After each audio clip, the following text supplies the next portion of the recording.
Most of us have this nagging voice in our head after someone doesn't respond to our trial offer. We start wondering, was I too pushy?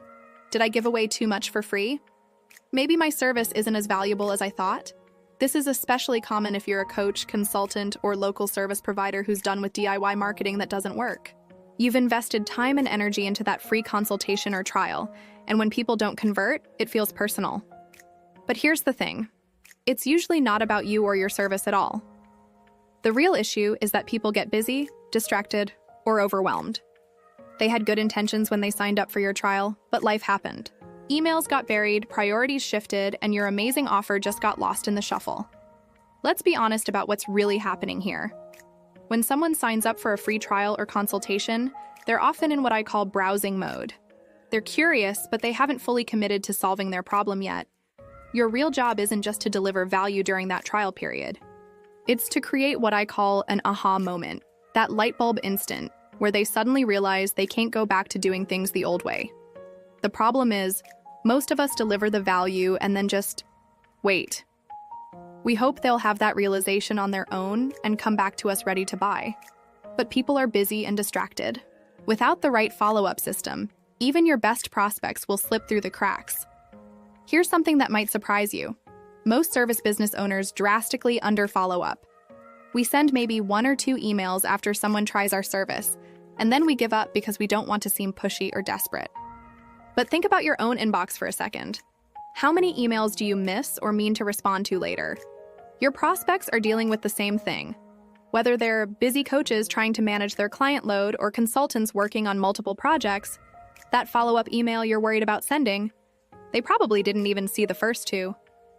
This is especially true if you're dealing with prospects who are already frustrated because they're losing clients from their website or their email marketing isn't working. They're overwhelmed, and your helpful follow-up might be exactly what they need. The key is changing your mindset about follow-up. You're not being pushy when you remind someone about something they specifically asked for. You are being helpful.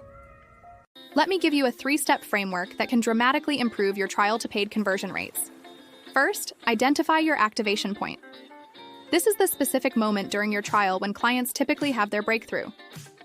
Maybe it's when they see their first result, or when they complete a particular exercise, or when they have a specific realization about their business. Once you know what that moment is, your job is to guide every trial user toward it as quickly as possible. Don't just give them access to everything and hope for the best. Create a clear path to that aha moment. Second, build what I call a success checklist. This isn't complicated. It's just a simple list of the exact steps someone needs to take to get the most out of their trial. Did they log into the portal? Did they watch the welcome video? Did they complete the first exercise? Make it crystal clear what success looks like, and then guide them there step by step. Third, create a layered follow-up sequence. This means using multiple channels and multiple touch points. Send emails, yes, but also consider text messages for important reminders. Record personalized videos explaining what they should focus on. The goal is to stay helpful, not invisible. I know what you're thinking right now, but what if I come across as desperate or too aggressive? This is the emotional elephant in the room that stops most business owners from following up effectively. Here's the reframe that changed everything for me. Every follow-up should add value, not just ask for something. Instead of saying, "Did you decide yet?" Try, "I noticed you haven't logged in." Here's the one thing I'd focus on first if I were you. This approach works particularly well when you're dealing with service business owners who are already stressed about needing more local leads quickly or trying to stop losing clients to bad follow-up. They want solutions, not more pressure. And here's permission to stop worrying about people who ghost you. If someone disappears without any communication after you've been helpful and professional, that tells you something important about how they handle business relationships. You probably don't want them as clients anyway. Let's talk about some specific tactics you can start using immediately. First, consider asking for payment details up front, even for free trials. I know this feels scary, but here's why it works. People who are willing to enter their payment information are much more serious about actually trying your service. You don't have to charge them right away. You can still offer a genuine free trial. But having those payment details removes friction when they're ready to upgrade. Second, front-load your value. Don't save your best stuff for after they become paying customers. Give them a quick win as early as possible in the trial process. This creates momentum and makes them much more likely to continue. Third, make your onboarding process ridiculously clear. People should know exactly what to expect and when to expect it. Confusion kills conversions faster than anything else. One of the biggest mistakes I see service business owners make is being too subtle about the upgrade process. They hint around it or assume people will just naturally ask about next steps. Don't do this. Be direct and helpful. This is especially important if you're working with busy coaches and consultants who need clear direction. Toward the end of the trial period, have a clear conversation about what happens next. Give them specific options and make it easy to say yes, but also make it easy to say no if it's not the right fit. This might sound counterintuitive, but giving people permission to walk away actually makes them more likely to stay. It removes the pressure and lets them make a decision based on value rather than feeling trapped. So, when should you add urgency? Real urgency can be incredibly effective, but fake urgency will backfire every time. If you're going to create urgency around your upgrade offer, make sure it's genuine.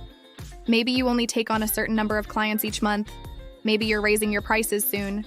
Maybe you have a bonus that's only available for people who upgrade during their trial period. Whatever it is, make sure it's true and make sure it's relevant to their situation. People can sense when urgency is manufactured, and it destroys trust. Here's what I want you to remember from this entire conversation.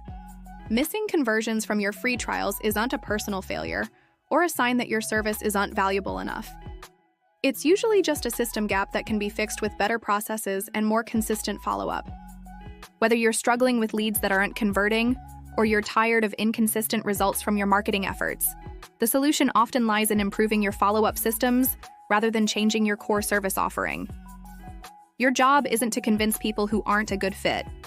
Your job is to make it easy for the right people to recognize the value you provide and take the next step with confidence.